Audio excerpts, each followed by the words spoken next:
지금도 비참한데 얼마나 더 비참해야 하나요? 지금도 비참한데 얼마나 더 비참해야 하나요? 라는 제목으로 하나님 말씀 증거하도록 하겠습니다. 꽤 오래된 책인데 필립 얀시가 쓴 책이 있습니다. 하나님의 놀라운 은혜. 그 책 내용 가운데 이런 얘기가 있습니다. 그 필립 얀시의 친구 가운데 한 분이 계시는데 시카고의 구호 기관에서 일하고 있는 분입니다. 어느 날 어떤 그 병든 여자분이 한 분 찾아오셨습니다. 아마 병원 들었는데 그 몸을 파는 여자였던 것 같습니다. 그분이 구호기관을 찾아왔습니다. 뭐 기구하니까 눈물로써 기구한 사연들을 쏟아붓기 시작합니다. 뭐 없다는 거죠. 돈도 없고 아기 그 분유 사 먹일 돈도 없고 도와달라 뭐 그런 얘기였습니다. 너무 돈이 없어가지고 자기 몸 파는 게 직업이고 또 충격적인 얘기를 합니다. 심지어 아이의 몸도 판대요. 나 이게 무슨 뜻인지 잘 모르겠어요. 아이의 몸도 판다. 그래야 수입이 더 좋다. 이 얘기를 듣고 그 친구분이 충격을 받았습니다. 이거를 아동학대로 신고를 해야 될 것인가 아니면 도와줘야 되나 고민에 빠졌습니다. 굉장히 혼란스러운 상황에 놓여 있을 때 이 괴로움 속에 이렇게 물었답니다. 너무 힘들어서. 그렇게 힘들면 교회에 가서 도움을 요청해 보면 좋지 않습니까? 이렇게 얘기를 했다는 거예요. 그랬더니 그 여자분이 황당한 표정을 지으면서 이렇게 얘기했다는 거예요. 교회요? 교회는 뭐하러 갑니까? 지금도 이렇게 비참한데 얼마나 더 비참해지려고 교회를 갑니까? 그러더라는 거예요. 그 얘기에 잊을 수 없는 충격을 받았다라는 얘기입니다. 교회가 도움이 안 되더라는 거예요. 교회 갔더니 오히려 더 비참하게 정죄하고 공격하고 그 사람을 차별하고 뭐 이런 것들이 있더라는 것입니다. 교회는 용서받은 죄인들이 모인 곳입니다. 한마디로 얘기해서 은혜가 임하는 곳입니다. 교회에 은혜가 사라진다 그러면 모든 능력이 다 사라진 거와 똑같은 거죠. 교회가 왜 위대합니까? 모든 사람들이 다 버리는다 할지라도 교회는 은혜가 있고 사랑이 있고 품어주기 때문에 그게 교회의 위대성입니다. 그래서 은혜의 상실은 사실 교회의 능력의 상실이다 이렇게 말할 수 있다는 것입니다. 반드시 은혜가 있어야 됩니다. 요한복음 1장 16절 보니까 우리가 다 그의 충만한 데서 받으니 은혜 위에 은혜라. 그러니까 은혜 위에 은혜다. 은혜가 막 넘쳐난다는 거죠. 은혜 충만. 굳이 말하면 은혜 충만이라는 얘기예요. 그 은혜 충만이 있는 곳이 어디입니까? 우리가 다 그의 충만한 데서 받으니. 그의 충만한데 예수님이죠. 예수님 만나야 은혜가 있다는 것입니다. 예수님이 은혜의 공급자라는 것입니다. 우리가 교회 와서 친구 만나고 뭐 사람 만나고 뭐 교인들 만나고 절대 은혜 못 받습니다. 은혜는 예수님께 나가야 된다는 거예요. 예수님 만나야만 은혜가 넘쳐난다는 것입니다.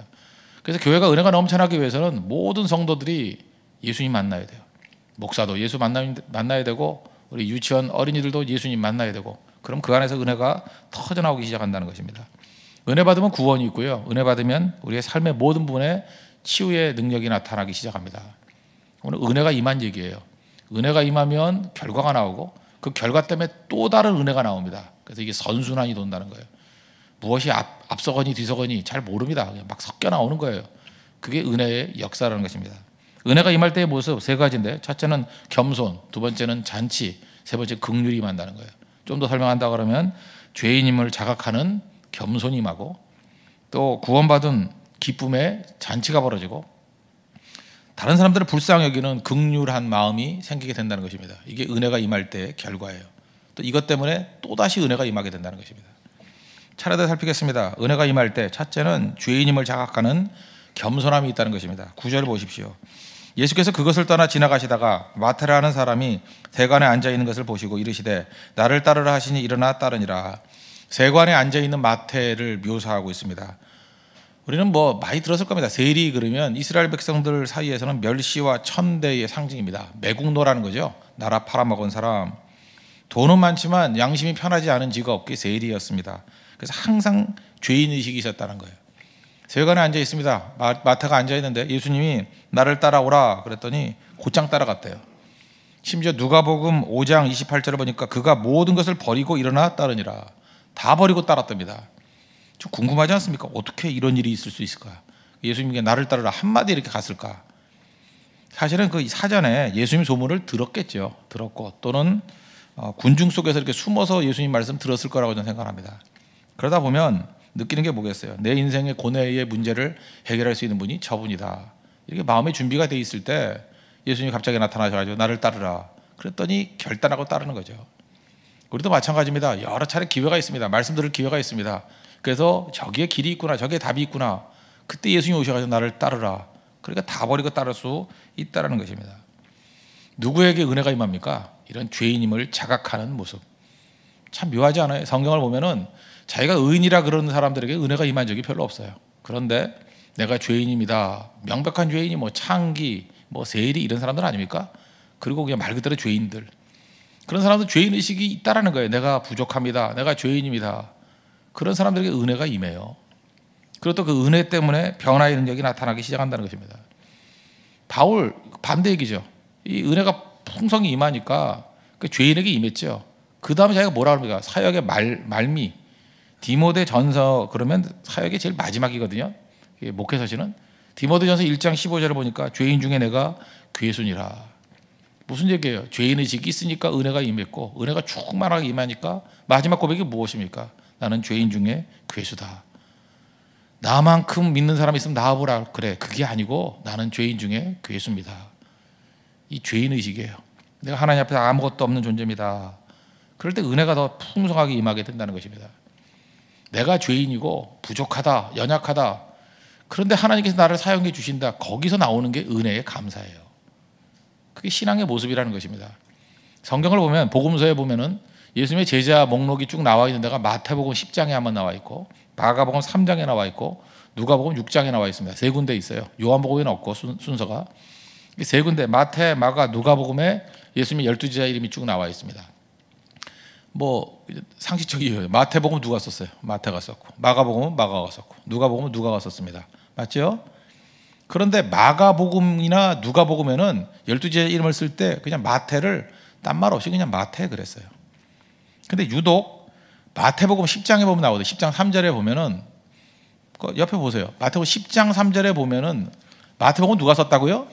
마태가 썼다니까요. 자기가 쓴 복음서에 뭐라고 설명되어 있느냐. 3절 빌립과 바돌로메 또 쌍으로 도마와 세리 마태. 이 세리가 자랑스러운 이름입니까? 자랑스러운 직분이에요.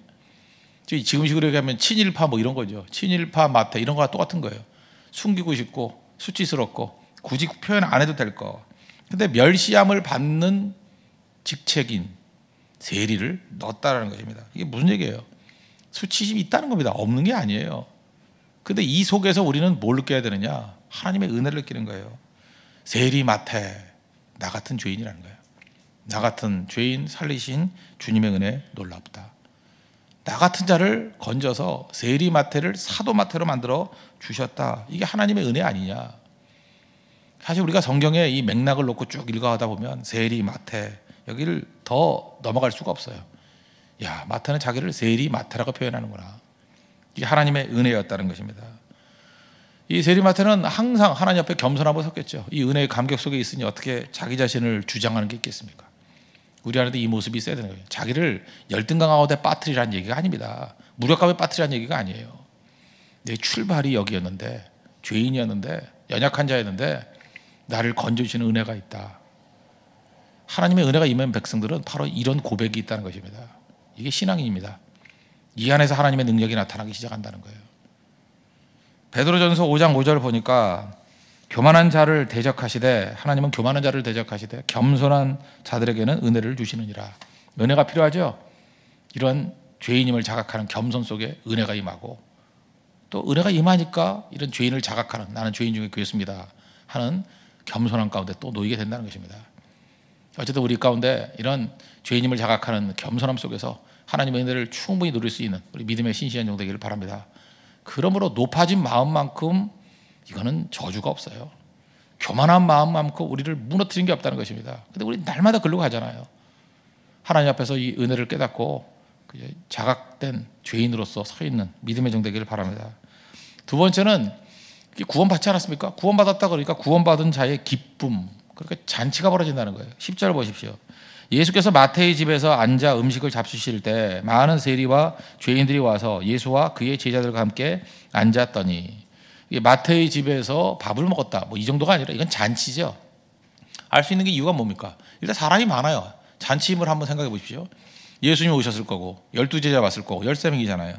그 다음에 마태의 가족 음식 대접하려면 최소 10명은 되지 않았겠어요? 규모상. 가족들 다 모이면 옛날에 많이 났잖아요. 10명은 됐을 거고 여기 성경에 보니까 많은 세리와 죄인들 복수로 되어 있는데 거기다 많다라는 말이 있어요. 한 10명씩은 왔겠죠. 그래야 많다 그러죠. 뭐 한 5명한테 많다 그러진 않을 거 아니에요. 그래서 대충 보면 한 20명쯤 잡아보면 최소 50명에서 많으면 100명도 넘을지도 모르겠어요. 잔치죠. 100명이 모이는데 잔치 아닙니까? 잔치가 벌어졌다는 것입니다. 은혜가 임하면 기쁨이 있습니다. 구원의 기쁨이 있어요. 그래서 잔치할 마음이 생긴다는 거예요. 여러분 너무너무 기쁘면 그런 거 있죠. 누구 와라 그러고 막 사잖아요. 그냥 음식 차리잖아요. 좀 먹으라고. 너무너무 기쁘기 때문에 나누고 싶은 마음이 있다는 것입니다. 나를 죄의 짐에서 벗겨주셨고 세리인 나를 예수님께서 사도로 불러주셔서 너무너무 은혜 감격해서 지금 마태가 잔치 벌이고 있는 거예요. 집에서 잔치에 잔치. 사람들을 모았습니다. 모아놓고 뭘 했겠어요? 예수님 소개했겠죠. 이게 또 다른 말하면 전도죠. 우리 대만 성교나 이런 데 가보면 뭐 코리안 파티 이런 거 있지 않습니까? 이 원리가 뭐예요? 예수 믿은 감격이 있는데 많은 사람 좀 오라는 거예요. 오고 그죠? 내 고백이죠. 내가 얼마나 기쁜지 아느냐? 내 구원의 감격이 있다. 내가 여기까지 와서 복음 증거하지 않느냐? 그 예수님 소개하고 싶다. 그 잔치 벌이는 거죠. 잔치 벌이고 한복 입고 춤추고 너희들이 왜 그렇게 기쁘냐? 그러면 예수님 때문이야. 이 전도할 마음이잖아요. 지금 이건 어떻게 보면 잔치이자 또 하나 전도입니다. 은혜의 감격 때문에 뛰쳐나가는 모습이 있더라는 것입니다. 우리는 신앙생활이 너무 의인화되어 버렸어요. 감격이 없어요. 그렇게 차분한 마음으로 와서 그냥 예배 드리고 뭐 그것도 있지만 더 중요한 건 뭐예요? 은혜가 임하면 기쁨의 감격, 잔치가 벌어지게 된다는 것입니다. 그래서 교회 여러분들 다녀보면 아시겠죠. 이렇게 쭉 보면요, 그 부흥하는 교회 치고 잔치 분위기 없는 교회가 없습니다. 언제나 잔치가 벌어져요. 우리 성교도 한번 가보세요. 성교는 기쁨이죠. 그 잘 보세요. 그 성교 갔다 온 사람들 얼굴 보십시오. 다 잔치하는 기분이에요. 너무너무 기뻐하고 즐거워하고. 그런데 그 잘 안 되는 교회들 보면은 초상집이에요. 뭐가 그렇게 힘든지. 그래서 교회는요, 죄인들이 오더라도, 버림받은 사람이 오더라도 더 비참하게 만드는 곳이 아니에요. 근데 마귀가 들어와가지고요, 마귀가 하는 일이 뭐냐 하면 자꾸만 정죄해가지고 더 비참하게 만든다고. 그러지 않아도 비참한데, 아까 필립 얀씨 얘기했죠. 내가 그러지 않아도 비참한데 교회를 왜 가냐고. 더 비참해지려고. 그 입 다 몰라요. 그 입 다 몰라. 그 정죄 자기한테 한번 해보세요. 그럼 그게 하나님 앞에 나가는 힘이 될 수 있겠죠. 남을 정죄하면 죽이는 거 아니에요. 그러니까 지금도 비참한데 얼마나 더 비참하게 하려고. 교회는 비참함이 아니라 그 비참한 죄인들 보세요. 많은 세리와 죄인들이 모였대잖아요. 그들이 예수님께 초청받아가지고 비참함이 아니라 특별함이죠. 잔치해버리고 있다고요.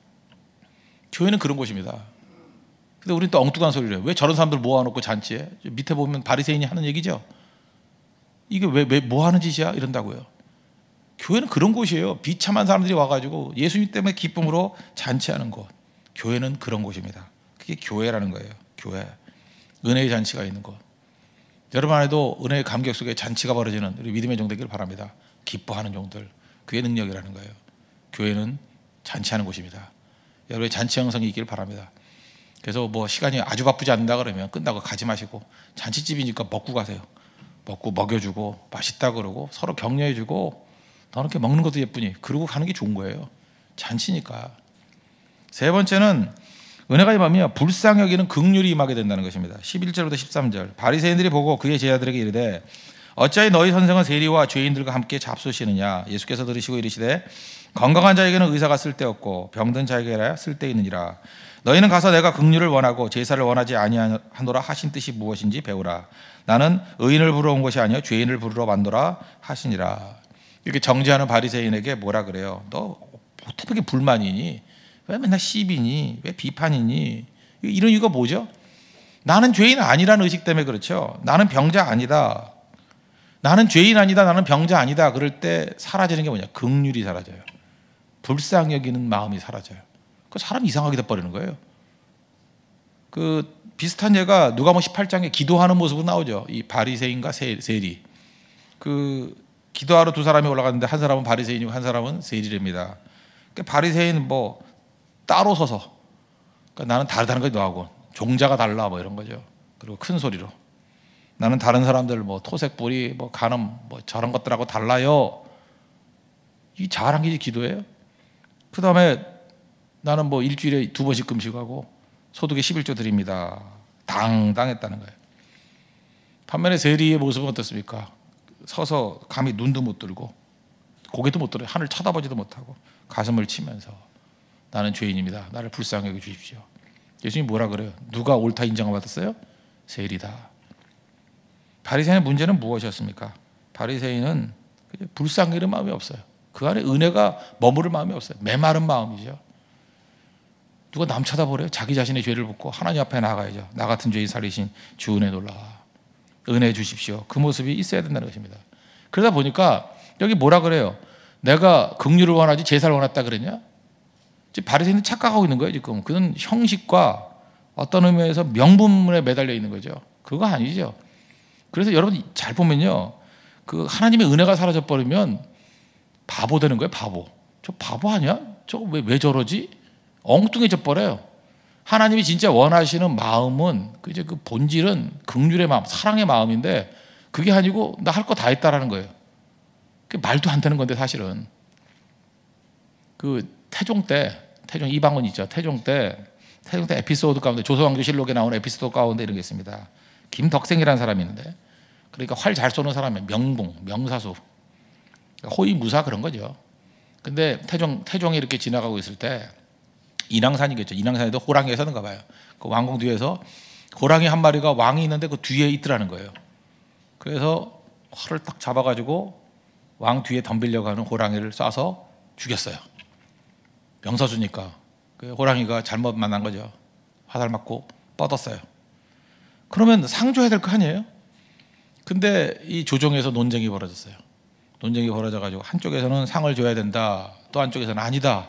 어떻게 주상을 향해서 화를 쏠 수 있느냐? 주상을 향해서 어떻게 화를 쏠 수 있느냐? 아무리 명사수를 할지라도 조금 빗나가면 주상이 맞았으면 어떡할 거냐? 이거는 모반에 뭐 의미가 있다. 뭐 별 소리가 다 있어요. 결론은 사형당했어요. 지금 생각하면 웃기는 일이죠. 그렇지 않아요? 왕의 생명을 도와주면 상 줘야 되는 거죠. 그 위기 상황에서 뭐라 그럴 거예요? 그러면 주상 비키시옵소서. 그 다음에 호랑이 잠깐만 서 계시옵소서. 그러고 쏴요? 말도 안 되는 얘기인데, 근데 이 사람 사형당했다니까. 이게 바로 뭐예요? 주객이 전도된 거죠. 바리새인이 이런 바보짓 하고 있다는 거예요. 바보짓. 하나님께서 원하시는 게 뭔데요? 우리의 심령인데, 심령, 마음의 가난함, 하나님 앞에 깨진 모습. 지금 뭘 하고 있어요? 마음은 하나도 들을 생각을 안 하고 자기 한 거 얘기하고 있어요. 나열하고 있어요. 이게 메마른 마음이에요. 메마른 마음. 은혜가 없기 때문에 이런 일이 벌어지게 된다는 것입니다. 그래서 이걸 깨기 위해서 제일 중요한 게 뭐냐? 내가 긍휼을 원하고 제사를 원하지 아니한다. 긍휼을 베풀게 나가야 된다는 것입니다. 신앙생활 가운데 제일 힘든 게 뭐냐? 끼리끼리예요. 시간 지나다 보면 흩어지기 싫은 거예요. 끼리끼리. 그 초대교회도 보면 핍박 때문에 다 흩어져 버렸죠. 끼리끼리.